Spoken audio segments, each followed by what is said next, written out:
côté Sémaphore, on voulait proposer un webinaire sur l'évaluation et la régulation de la charge de travail parce que c'est un sujet qui traverse nos organisations du travail, hein, publiques comme privées. C'est pas tout à fait un sujet neuf, c'est lié beaucoup à l'intensification du travail, hein, qui est à l'œuvre dans nos organisations depuis les années 90 et qui font que on se pose beaucoup de questions sur l'objectivation, la régulation de la charge de travail, tant dans le public que dans le privé. Là, d'ailleurs, on va être assez nombreux. On organise souvent des webinaires, à peu près une fois par mois chez Sémaphore, sur des sujets variés autour de l'organisation, du management, de la gestion des finances. On a rarement autant d'inscrits sur un webinaire, donc ça illustre à quel point la charge de travail, c'est vraiment un sujet d'actualité qui nous traverse beaucoup d'entre nous. Mhm. Donc merci encore de votre participation. Je vais juste dire en introduction aussi que ce webinaire est enregistré, il fera l'objet d'un replay. Ça n'a pas pour objectif non plus d'être que descendant, voilà, on va pas que parler Nicolas et moi, on va aussi vous inviter à partager vos expériences. Sachez qu'évidemment, pour respecter le RGPD, on ne va pas enregistrer vos interventions, hein, la voix étant une donnée personnelle, on les supprime pour la diffusion du replay. Donc sachez qu'on anonymise complètement le webinaire et que vos noms n'apparaîtront pas sur le replay. Durant ce webinaire, donc on vous permettra de poser des questions, de réagir. Ça nous paraît important aussi que vous puissiez vous partager vos expériences de situation. Mais vous pouvez aussi, durant tout le webinaire, poser des questions dans le chat. Hein, vous avez la possibilité, avec l'icône de conversation, de poser des questions dans le chat auxquelles on répondra au fur et à mesure. Je vais encore attendre une petite minute qu'on ait d'autres participants qui se connectent. Mais merci à toutes et tous d'être déjà si nombreux sur le webinaire. Et d'ores et déjà, je vais quand même me présenter. Donc, moi, je suis Clémentine Marchal. Je suis directrice associée au cabinet Sémaphore en charge des questions d'organisation, de management et de ressources humaines. Et pour ce webinaire sur la charge de travail, on a décidé d'inviter Nicolas Le Seigneur qui va se présenter, qui est expert charge de travail. Nicolas, est-ce que Tout tu à veux te fait. présenter?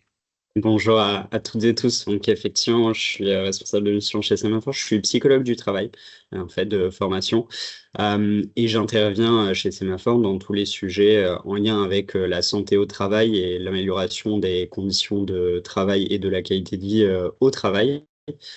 Et donc, on va porter sur des sujets, bien sûr, d'évaluation et d'objectivation de la charge de travail, mais aussi de prévention des risques psychosociaux, des risques professionnels et toutes les questions, en fait, dans un changement d'organisation ou en lien avec les ressources humaines qui vont avoir des impacts sur la qualité de vie et les conditions de travail.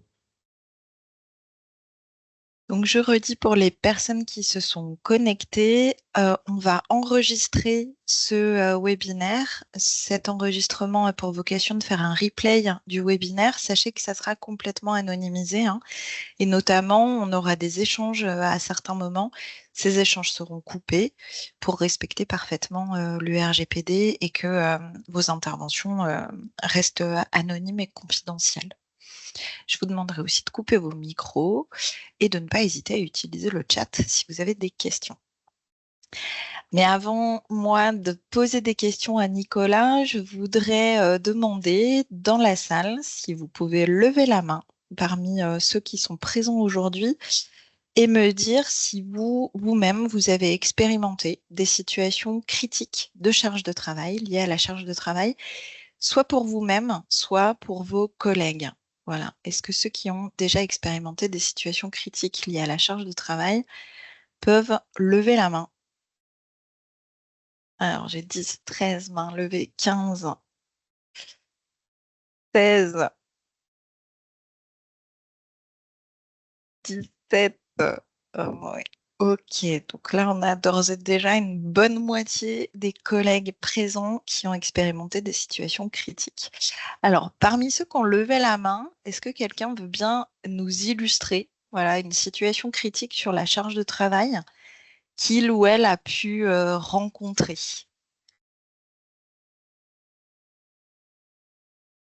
Est-ce que, voilà, si quelqu'un veut bien ouvrir son micro et me partager une situation pour qu'on puisse aussi partir de vos réalités, en fait. Ouais, et alors merci de ce partage parce que alors ça inclut d'ores et déjà, je pense, plein de dimensions en fait. Nicolas, est-ce que tu veux Ouais, réagir?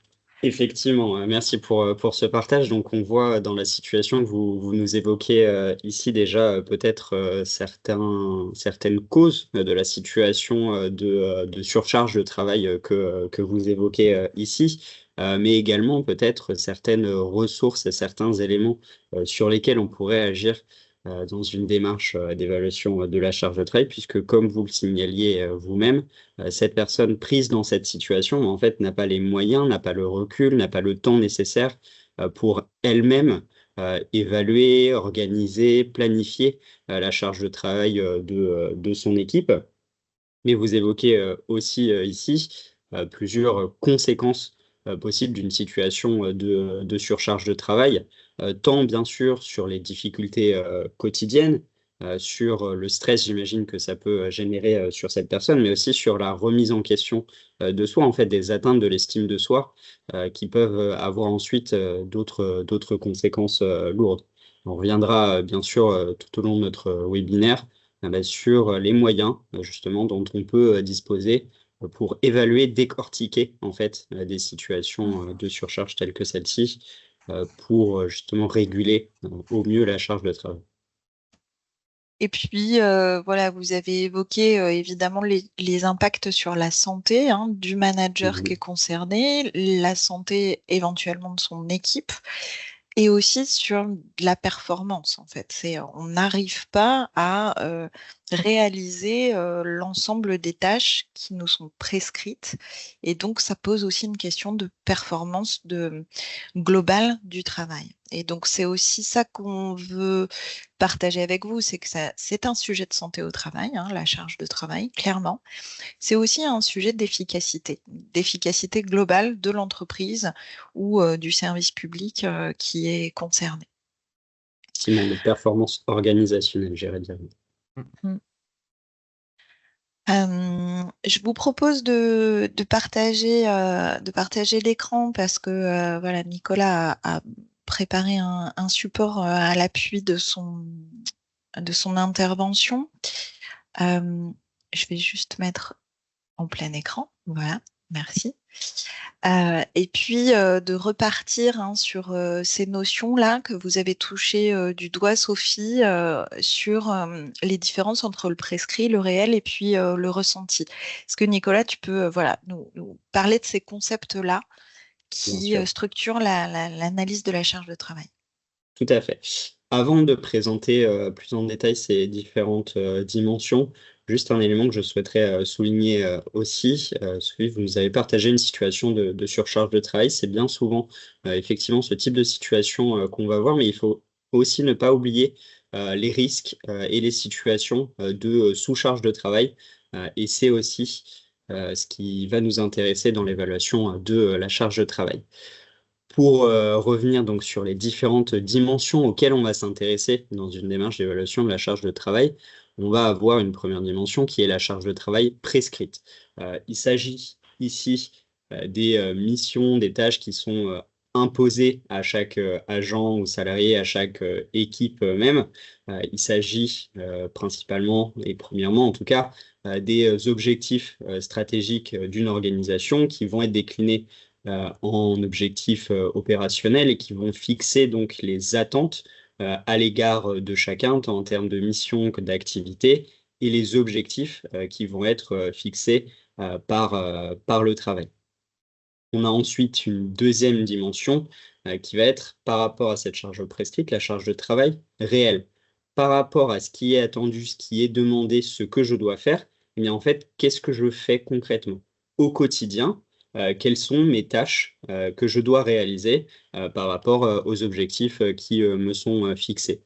Et c'est à la fois les missions que je réalise, les tâches que je réalise, mais également le coût que ça va représenter, à la fois pour moi-même en termes de temps de travail, mais aussi les ressources, les demandes qui vont m'être formulées, et l'ensemble des régulations qui vont être effectuées à la fois pour justement atteindre les objectifs qui me sont fixés, mais aussi pour préserver ma santé dans la réalisation de mon travail. Dans cette charge de travail réelle et dans l'écart avec le prescrit, on a aussi en fait tous les événements qui vont survenir au fur et à mesure de la réalisation de mes tâches.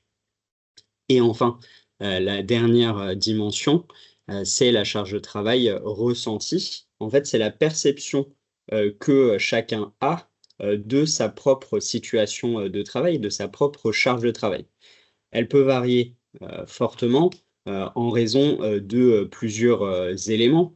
Bien sûr, premièrement, du sens qu'on donne à chacune de nos tâches, du sentiment d'utilité en fait du travail, aussi de l'équilibre entre rétribution et contribution, c'est-à-dire sur le plan salarial, mais pas uniquement, la valorisation aussi symbolique de nos activités, la reconnaissance aussi qu'on reçoit, qui peut amener à ce qu'on ait une perception de certaines tâches et de la charge de travail associée à certaines tâches qui va nous peser particulièrement. On va, quand on parle de charge de travail ressentie, aussi s'intéresser en fait à plusieurs dimensions, à la fois les exigences temporelles de la tâche, mais aussi les exigences mentales, le sentiment d'effort et de performance qu'on a dans la réalisation de nos tâches également. Et donc, Nicolas, par exemple, moi, si ma hiérarchie me demande de faire un rapport pour dans un mois, mais que je suis dépendante de données que j'attends produites par des collègues, et donc que j'arrive pas, en fait, à 2 jours avant la date de remise du rapport, j'ai toujours pas les données, et donc je suis en stress. Mmh. Et puis, je vais devoir bosser la nuit et le week-end pour rendre le rapport. Est-ce que c'est ça, le delta qu'il y a entre ce qu'on m'a demandé et le réel du travail que mon chef ne connaît pas, en fait? Effectivement, il y a ici un delta, à la fois en fait dans la prescription, dans l'organisation, du, travail puisqu'on va me demander, des tâches qu'en fait je ne peux pas réaliser. Donc dans le réel, je ne peux pas, les réaliser puisque je suis en attente, d'informations. Mais aussi le fait de savoir, qu'on attend, ça, de moi, qu'on attend que je réalise ces tâches et peut-être que ça peut, bloquer un processus de travail, bah, ça va aussi peser donc en termes de charge de travail ressentie. Donc, dans la situation que tu évoques là, Clémentine, on a à la fois le prescrit, ce qui est attendu de moi, le réel, je n'ai pas les informations, et le ressenti, le stress que ça va générer chez moi et toute l'attente que ça peut débloquer. Et donc, toi, quand tu vas Mmh. intervenir sur de l'analyse de charge de travail, est-ce que tu peux nous décrire un peu les étapes qui vont faire que tu vas pouvoir réussir à mobiliser, en fait, pour aller objectiver tout ça? Enfin, Mmh. parce que, en fait, c'est des situations de travail compliquées. Ouais. Avant de passer à ces, différentes, étapes, il y a un point qui me semble, important, c'est que, dans, cette évaluation, de la charge de travail, en fait, on va s'intéresser toujours, à l'équilibre, entre, la demande et les ressources, dont on dispose. Dans l'évaluation, de la charge de travail, il y a vraiment un point, qui est, central, c'est l'interdépendance, en fait, entre, ces 3 dimensions, que j'identifiais, le prescrit, le réel pardon et le perçu, le ressenti. Hem, qu'il est important d'évaluer tant sur le point quantitatif que qualitatif. Pour expliquer un petit peu plus en détail, entre le prescrit et le réel, il y a toujours un écart entre en fait ce qui est attendu de moi et les conditions qui s'imposent à moi pour le réaliser au quotidien dans la réalité, en fait, dans la réalité de la situation de travail.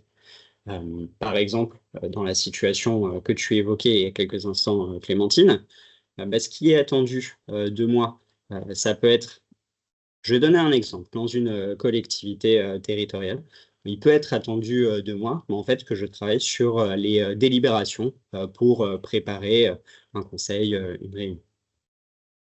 C'est la tâche qui m'est fixée, c'est la mission qui est attendue de moi. En fait, dans le réel, tant que je n'ai pas les informations des directions pour renseigner ces délibérations, pour les mettre dans le logiciel, par exemple, de délibération, eh bien, en fait, je ne peux pas le faire. Je suis en attente. Il y a un sujet là dans le circuit d'information qui va me bloquer. Et donc là, on est dans le déséquilibre, l'écart entre le prescrit et le réel.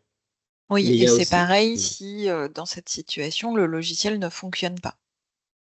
Et absolument, donc, je dois utiliser des ressources complémentaires, inventer des tableaux à côté du logiciel. C'est une situation qu'on rencontre souvent. OK. tout à fait. Effectivement. Et donc l'écart entre le prescrit et le réel, il peut se porter sur le point de vue informationnel, organisationnel, en termes d'outils aussi, comme tu le signales, euh, en termes également de relations de travail. Et l'autre écart auquel on va s'intéresser, c'est l'écart entre le réel et le perçu, avec des dimensions qui peuvent aggraver ou atténuer la perception que j'ai de ma charge de travail. Alors dit comme ça, c'est très théorique. Mais je vais prendre un exemple concret. Euh, Dans vos activités, on vous demande probablement de faire du reporting, de renseigner certaines bases de données. En tout cas, nous, c'est un exemple qu'on voit souvent dans les interventions qu'on fait portant sur la charge de travail. Euh, et bien souvent, ces activités-là, on n'en voit pas le sens. On sait qu'on doit renseigner des tableaux Excel, mais en fait, on ne sait pas à quoi servent ces données, comment elles sont utilisées finalement. Et Voire donc, même, pour... Nicolas, des fois, on Oui, sait qu'elles servent à rien, que personne va les lire. Ça arrive aussi. effectivement. Ça arrive aussi. Ça arrive aussi, effectivement. Et donc là, potentiellement, ce sont des activités qui vont nous demander très peu de temps à réaliser, en fait. Il s'agit parfois de prendre 10 minutes en fin de journée pour renseigner un tableau. Alors évidemment, quand on a beaucoup d'activités qui s'accumulent, ça pèse. Mais parfois, voilà, ça représente très peu de temps en termes de charge de travail réelle, en termes de temps de travail. Pour autant, ça va peser énormément sur la perception qu'on a de notre charge de travail parce qu'on n'en voit pas l'utilité. Parce que, effectivement, parfois, il n'y a pas d'utilité. Et donc là, on voit bien tout l'écart qu'il peut y avoir entre la charge de travail qu'on perçoit et la charge de travail réelle. Et ce qui peut, en partie au moins, réguler cette situation, c'est déjà de prendre conscience de la charge réelle que ça représente. Le fait de voir que concrètement, c'est pas une activité qui va représenter un temps de travail énorme. Mais évidemment, ça ne suffit pas. Un autre point qui va être une ressource très importante dans cette situation, c'est en fait de comprendre le sens, voire qu'on puisse nous donner du sens à la tâche qu'on réalise. Et donc là, on est dans un point central dans la charge de travail qui est en fait l'équilibre entre la demande de la tâche et les ressources qui sont disponibles pour y répondre. Et les situations de surcharge de travail ou de sous-charge de travail et toutes leurs conséquences néfastes qui sont associées, eh bien, elles vont très souvent, voire toujours dépendre d'un déséquilibre en fait entre la demande de la tâche et les ressources qui sont disponibles pour y répondre. Et dans les ressources, on va porter, comme je le disais, oui, sur le sens du travail, sur l'utilité du travail, mais c'est aussi, bien sûr, sur les ressources humaines qui sont disponibles, sur les compétences, sur aussi les compétences individuelles de chacun et celles qui sont disponibles dans l'entreprise, dans l'organisation, dans l'administration, la maîtrise des outils ou des processus, mais aussi les outils, tu l'évoquais tout à l'heure, Clémentine, qui existent et leur potentiel dysfonctionnement ou leurs insuffisances, et les modalités de soutien qui sont mises en place par l'organisation. Ça va être à la fois les dispositifs collectifs de régulation et de planification de la charge de travail, ça peut être la disponibilité de mon manager, ça peut être des dispositifs d'équipe pour en fait traiter de manière collective des sujets qui individuellement nous mettraient en difficulté. Et je suis sûr que vous avez toutes et tous beaucoup d'autres exemples associés. Et donc, Nicolas, tu es en train de nous dire que c'est multifactoriel, que ça ne se réduit pas à la question des effectifs. Ça peut être une question de on n'est pas assez nombreux pour faire le travail, Mhm. mais en fait, il y a aussi de multiples dimensions qui viennent alourdir la tâche ou des multiples dimensions qui viennent faire ressources qu'il faut analyser pour avoir une visualisation objective de la charge de travail. C'est bien ça.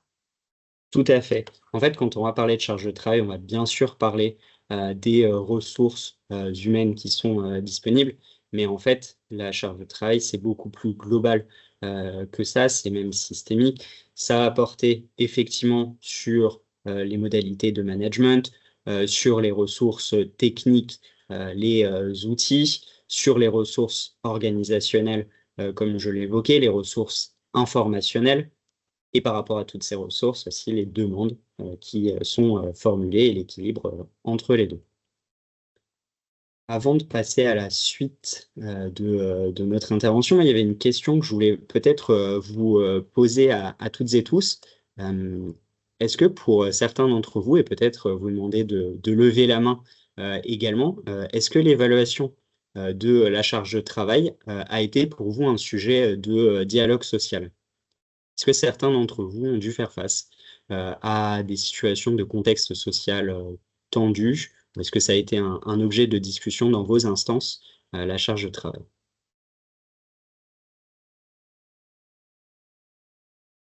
Je vois que vous êtes deux pour l'instant à lever la main. Mhm. Oui, donc effectivement, c'est un point qui a été soulevé. Merci à vous pour votre intervention. Est-ce que d'autres souhaitent également intervenir, nous dire quelques mots sur une situation rencontrée? Merci beaucoup, Claire, pour votre intervention. Alors, vous soulevez un point qui est central, je pense, en termes de dialogue social sur l'évaluation de la charge de travail. Effectivement, ce qu'on rencontre le plus fréquemment, c'est le fait que les organisations syndicales, quand elles vont parler de charge de travail, alors bien sûr, je ne veux pas généraliser, hein, et nous-mêmes, on travaille aussi beaucoup avec les représentants du personnel. Mais bien souvent, effectivement, ce sujet, en tout cas en termes de dialogue social, il est soulevé en partant du prisme de la charge de travail ressentie, d'une perception de surcharge de travail.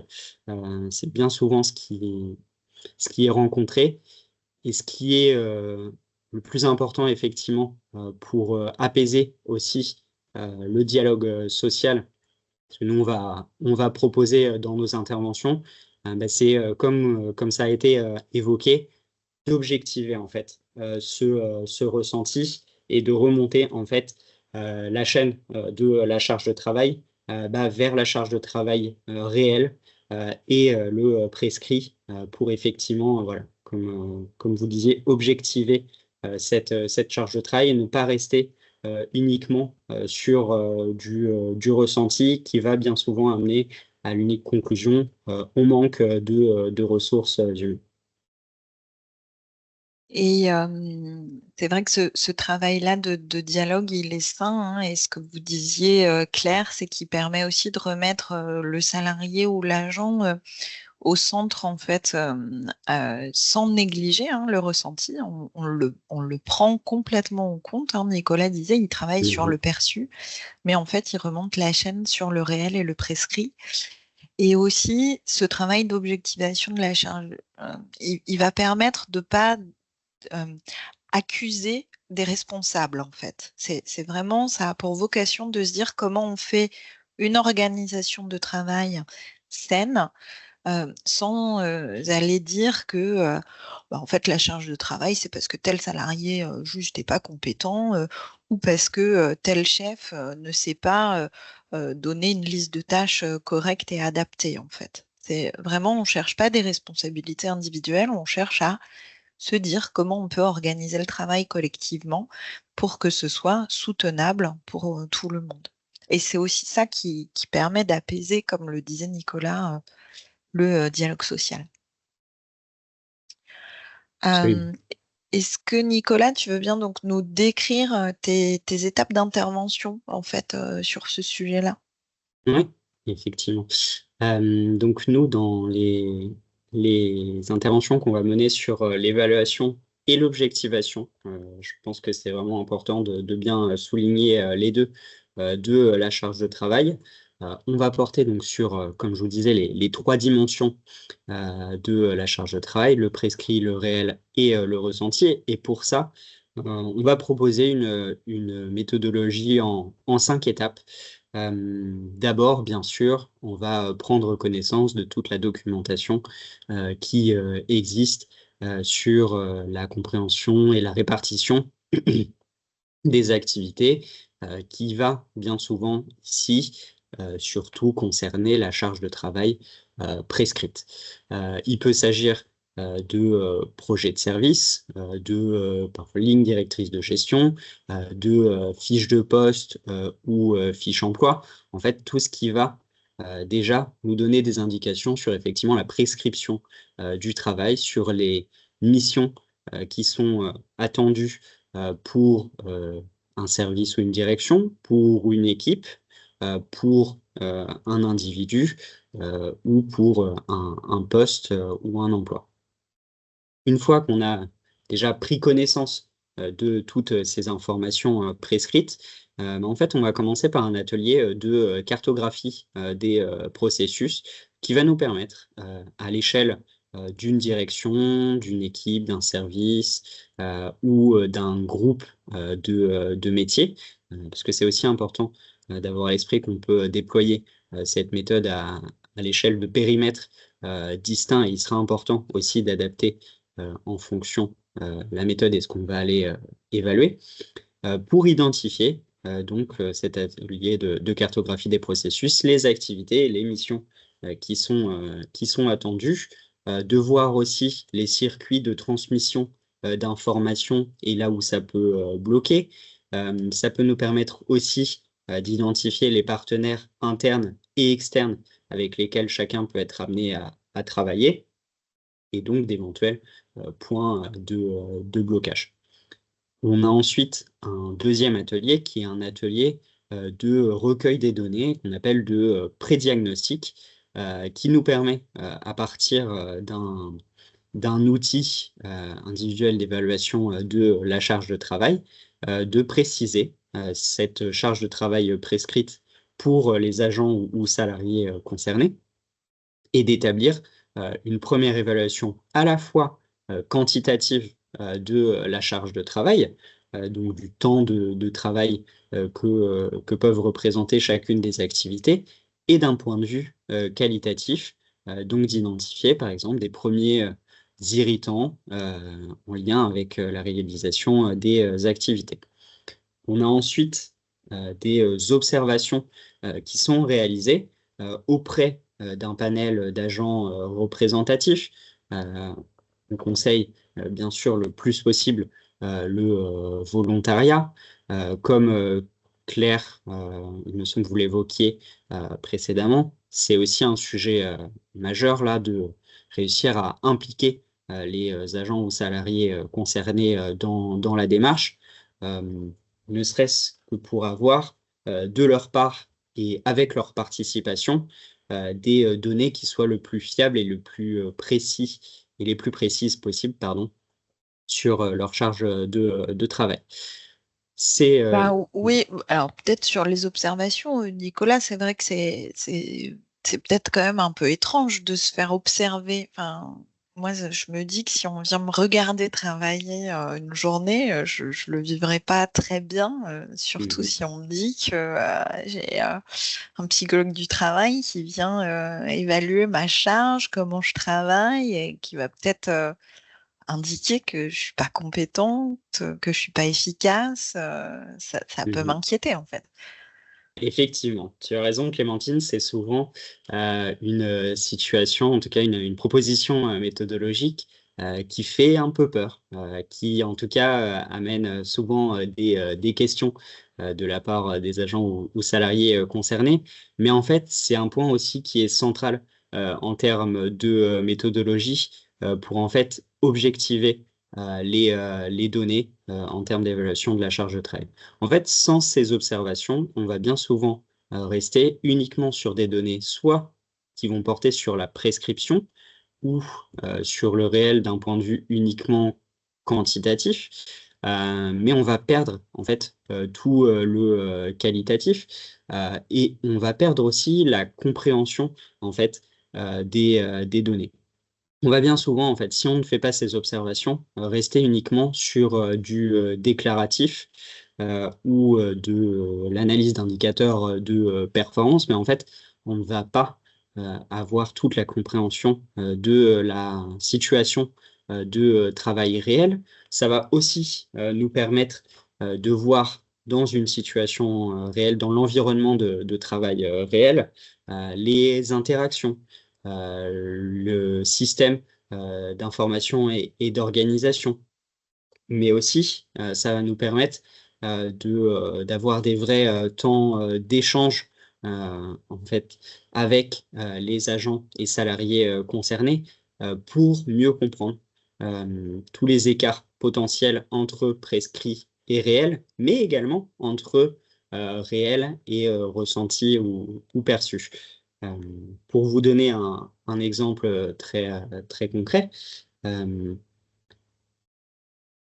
par rapport à une activité qui est demandée, mais en fait, quand on va faire l'observation, on va mieux comprendre pourquoi la personne la réalise d'une manière ou d'une autre.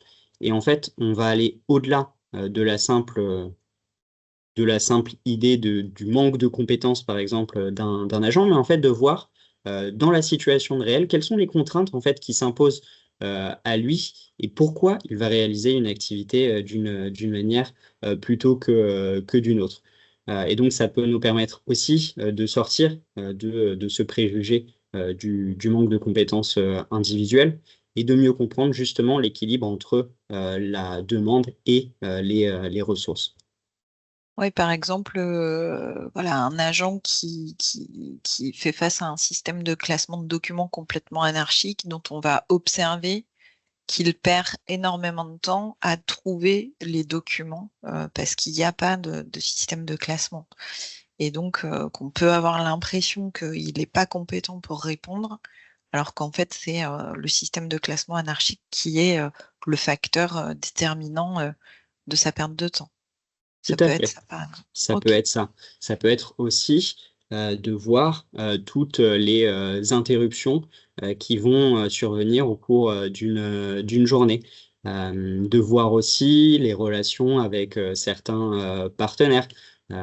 Pour vous donner un exemple très concret, euh, au sein d'un service, je réalisais une observation auprès d'un agent et j'ai pu voir qu'en fait, il passait plus de la moitié de son temps à devoir gérer des appels de prestataires qui l'appelaient tout au long de la journée, sans que en fait, cette activité de gestion des relations partenariales ou de prestataires, euh, elle soit vraiment en fait reconnue dans sa fiche de poste. Et donc là, on peut comprendre effectivement qu'il y a toute une partie de charge de travail réelle, mais qui va échapper à la prescription et qu'il Qui est est nécessaire. invisibilisé, en fait, qui est Absolument, complètement invisibilisé par la hiérarchie, en fait, du point de vue de la hiérarchie. tout à Ok. fait. Ok. Et donc, après la phase Et- d'observation, donc voilà, on voit que tu as une phase d'atelier à nouveau Ouais, c'est avec ça. les salariés, hein, toujours, les salariés au cœur du dispositif. Tout à fait. Vraiment, l'esprit de notre démarche, c'est de mettre les salariés ou agents au cœur de la méthodologie. Une fois qu'on a réalisé ces observations, mais également en appui sur donc, toutes les données qu'on a pu récolter ici et qui vont porter sur la charge de travail prescrite, réelle et ressentie du point de vue quantitatif et qualitatif, euh, nous, on va commencer au fur et à mesure à élaborer une première version de diagnostic. On a aussi une base de données qui va rassembler en fait toutes ces données qu'on a récoltées. Et donc, on ne va pas faire tout dans notre coin, faire notre analyse en chambre et voilà, merci messieurs, dames, au revoir. On va faire une première analyse, une première interprétation aussi des données et on va la présenter en fait aux agents et aux encadrants, aux salariés et aux managers du service, de l'équipe, de la direction concernée, présenter leur analyse, recueillir leur retour et commencer à construire avec eux des pistes de régulation.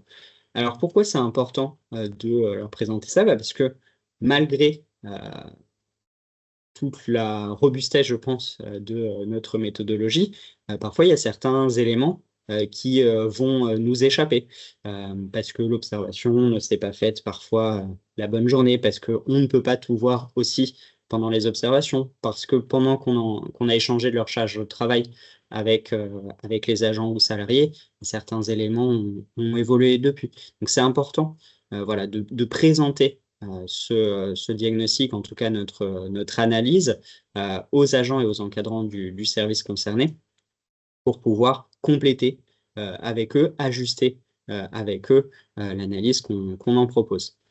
Et une fois qu'on a fait cet atelier d'approfondissement qui nous permet aussi vraiment de préciser les pistes de régulation de la charge de travail, eh bien, on va faire un diagnostic de la charge de travail qui va porter, encore une fois, sur les trois dimensions d'un point de vue quantitatif et qualitatif, et qui va aussi proposer des solutions de régulation de la charge de travail qui vont être à la fois adaptées à chacun des emplois ou métiers évalués, aux missions et attendues pour un service, une équipe, mais certaines qui vont pouvoir aussi être diffusées et harmonisées. Tout à l'heure, Clémentine, tu parlais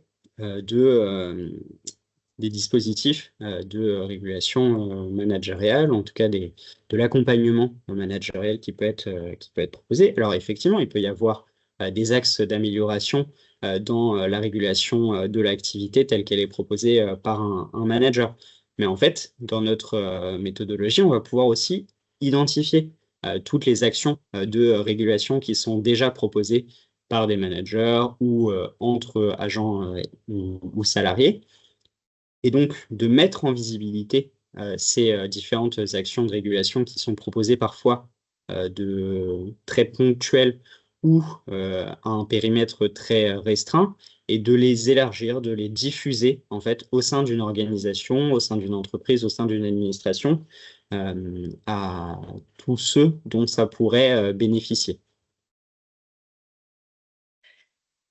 Et là, moi, j'ai envie de te demander en complément, mais du coup, tu mesures, enfin, tu mets un chiffre sur la charge de travail, enfin, parce que tu as dit objectivation, mais en fait, objectivation, là, on se dit, si on a beaucoup de qualitatifs, est-ce que ça noie pas un peu le poisson? Eh bien, non. Alors, effectivement, on va s'appuyer sur des données qualitatives qui vont permettre aussi de donner du sens à l'analyse qu'on en propose. Mais on va aussi proposer un indice de charge qui va permettre de coter la charge de travail prescrite entre 0 et 10 en fonction des activités qui sont demandées, en fonction de leur complexité, en fonction de la maîtrise des compétences sur chacune des activités ou des compétences attendues. On va également coter la charge de travail réelle entre 0 et 10 du point de vue quantitatif et qualitatif. Et j'insiste bien sur le quantitatif, en évaluant à la fois la durée et la fréquence des activités qui sont réalisées. Et on va aussi coter la charge de travail ressentie en analysant le sens du travail, les dimensions telles que les exigences mentales, les exigences temporelles, pour arriver donc à une cotation entre 0 et 10, ou quand on sera entre 5 et 7, on va être plutôt sur une charge qui est gérable. En dessous de 5, on sera dans un risque de sous-charge. Entre 7 et 9, on est dans une charge qui est ponctuellement difficile à assumer, et supérieure à 9, dans une situation de risque de surcharge avec de potentielles conséquences lourdes sur la santé, sur la performance de l'individu et de l'organisation, et qui nécessite une régulation rapide. Et donc tu arrives l'indice, à avoir un indice synthétique en fait de charge de travail et c'est pour un individu ou pour un groupe ton indice? Alors, l'indice de charge qu'on utilise, effectivement, il va permettre d'objectiver l'évaluation de la charge de travail sur les 3 dimensions, et on peut le proposer à l'échelle d'un individu, à l'échelle d'une équipe, d'un service, d'une direction, mais aussi à l'échelle d'une activité. Par exemple, une activité de gestion de prestations A ou d'un service A et d'un service rendu B, par exemple, à l'échelle d'une activité de réponse aux questions des usagers, par exemple, aussi sur des métiers très techniques, sur des services de récolte des déchets, on va pouvoir aussi identifier à l'échelle de chacune des activités réalisées quel est l'indice de charge. Merci Nicolas. Peut-être avant d'arriver sur notre conclusion, on peut prendre quelques questions s'il y en a, sachant qu'il y avait une question très pratico-pratique dans le chat d'Hélène qui demandait si le support sera communiqué. Oui, à la fin du webinaire. Voilà, si vous vous êtes inscrit, on vous transmet le support par mail. Et là, donc, j'ai une main levée et donc, voilà, je vous propose de poser votre question. Oui, bonjour. Bonjour. Ma question, c'est est-ce que vous intervenez exactement pareil sur la même méthode que si le problème est autour de la surcharge ou le problème est plutôt autour de la sous-charge, entre guillemets? Parce que je sais pas si ça se détecte exactement pareil. Alors, effectivement, C'est une super question déjà. c'est une très bonne question, effectivement. Nous, la méthodologie qu'on va proposer, elle va être effectivement plutôt similaire en fonction de la sous-charge ou de la surcharge supposée ou pré-identifiée. Et justement, tout l'objectif, ça va être d'objectiver en fait la situation, et donc d'aller au-delà de la perception a priori de la situation. Et pour vous donner un exemple très concret, je suis intervenu récemment auprès d'une collectivité où, pour un service, en fait, il y avait eu un questionnaire d'évaluation de la charge de travail qui avait été diffusé et qui identifiait une situation de sous-charge pour une direction. En fait, quand on a déployé notre méthode, on a pu se rendre compte qu'en fait, certes, certains services de la direction étaient effectivement en situation de sous-charge, mais en fait, d'autres étaient plutôt en situation de surcharge. Donc, on va utiliser la même méthode parce que, en fait, in fine, dans la réalité, on n'est pas certain de ce qu'on va trouver. Parce que justement, on va analyser l'ensemble des facteurs, qu'on ait un postulat de surcharge au démarrage ou qu'on ait un postulat de sous-charge au démarrage, on va quand même analyser l'ensemble des facteurs qui font ressources ou qui font risque, c'est ça. Tout à fait. Est-ce qu'il y a Merci une beaucoup. autre question?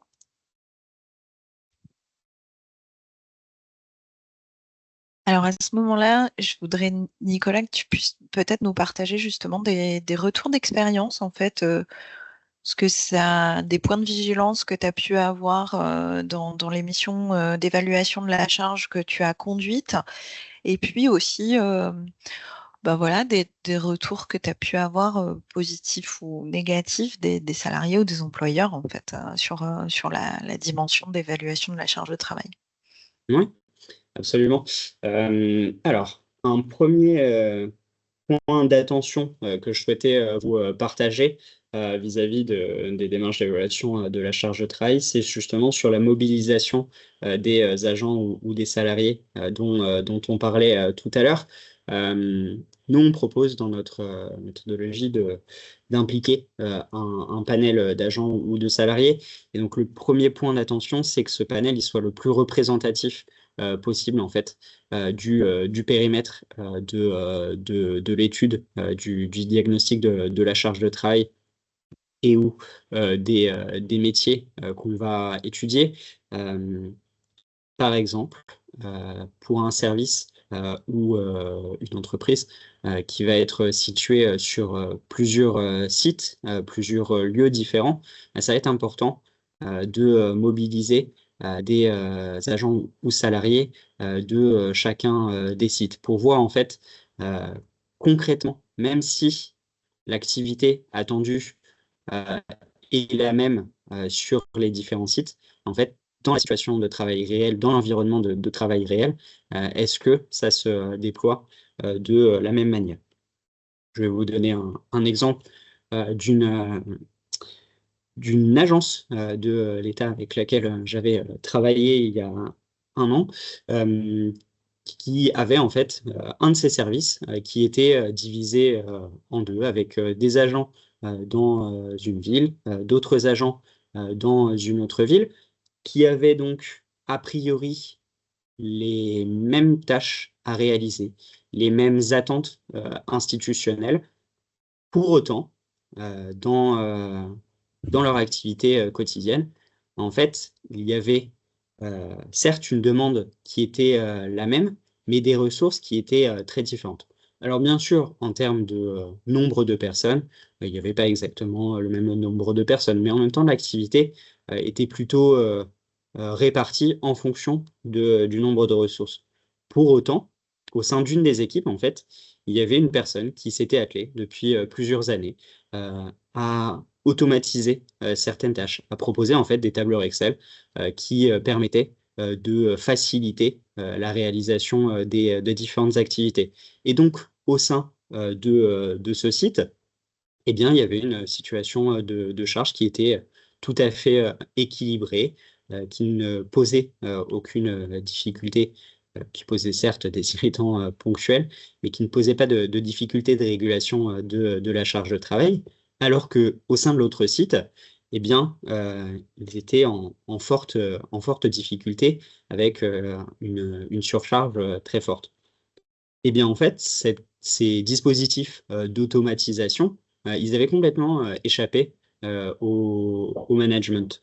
Et dans notre intervention, en fait, il s'agissait pardon, de diffuser en fait ces dispositifs d'automatisation d'un site vers l'autre, ce qui a permis en grande partie de fluidifier la, la régulation de la charge de travail. Donc voilà, comme je le disais, vraiment être le plus représentatif possible des différentes situations, des différents sites, pour aussi harmoniser les dispositifs de régulation. Comme je le disais précédemment, le volontariat est très fortement recommandé afin de limiter toute réticence à l'égard de la démarche, mais aussi afin d'objectiver au mieux avec la participation des agents. C'était aussi sur le fait que la charge de travail est un sujet sensible pour les agents, mais aussi pour les managers et pour les directeurs. On a souvent, et c'est un enjeu important, des craintes quand on va objectiver la charge de travail. vis-à-vis de la réduction des ressources que ça pourrait amener ou d'aller creuser en fait la situation d'un service, d'une équipe. Et je pense que c'est vraiment important de se dire que l'évaluation de la charge de travail, elle se fait vraiment dans un objectif de performance organisationnelle, opérationnelle et d'amélioration de la qualité de vie et des conditions de travail. Un autre point, c'est sur l'accompagnement de la démarche et la communication justement à l'égard de la démarche, qui doit insister sur ces deux objectifs que je vous évoquais à l'instant, pour montrer aussi ce que ça peut apporter, en fait, une démarche d'objectivation de la charge de travail aux individus, aux managers aussi, à un collectif de travail, mais aussi à une organisation, à une entreprise, à une administration. Et pour les agents qu'on va mobiliser, il s'agit aussi de leur montrer l'importance en fait de leur implication afin de refléter au mieux leur situation de travail réel.